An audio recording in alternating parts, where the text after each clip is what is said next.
You're tuned to Radio Caroline on 199, your all-day music station.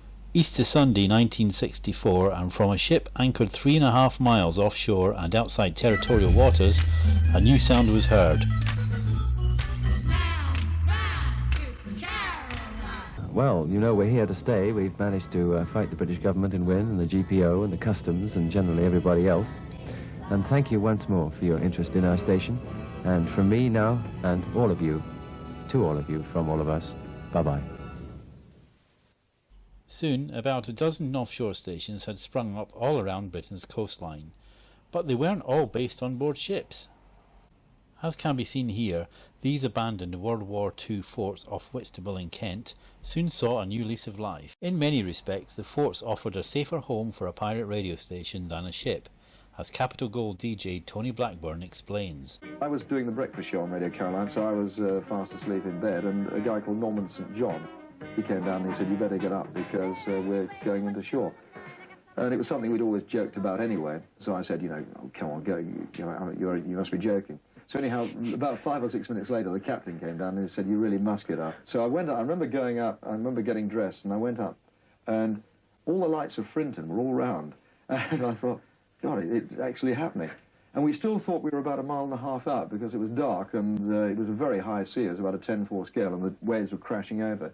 And I remember the captain, he got this massive great searchlight, because we didn't have radar on board, and he just shone this light just to the side of the boat. And I remember it looked about 100 yards away. There were just people walking along the seashore.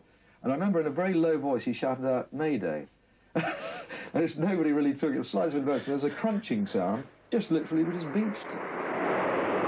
Storms weren't the only problems for the pirates, however. Despite their immense success, the Labour government of the day outlawed them with the Marine Offences Act on 14th of August 1967. Big old time is 3 o'clock and Radio London is now closing down. Radio Caroline, though, defied the government. BBC Radio 2's Johnnie Walker was there. I estimate about 25 million people were tuning in that night.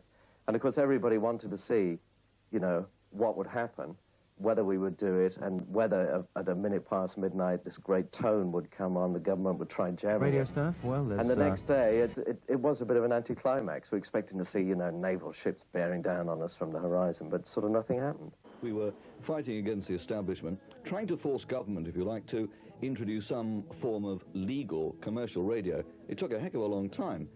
In 1967, the Pirates were closed down. Then BBC set up Radio 1, which is a pop channel to replace the Pirates.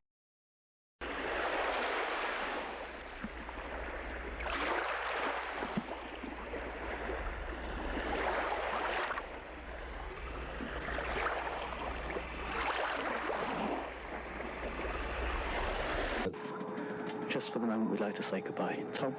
Yeah, it's not a very good occasion, really. I have to hurry this because the lifeboat is standing by. We're not leaving and disappearing. We're going on to the lifeboats, hoping that the pumps can take it.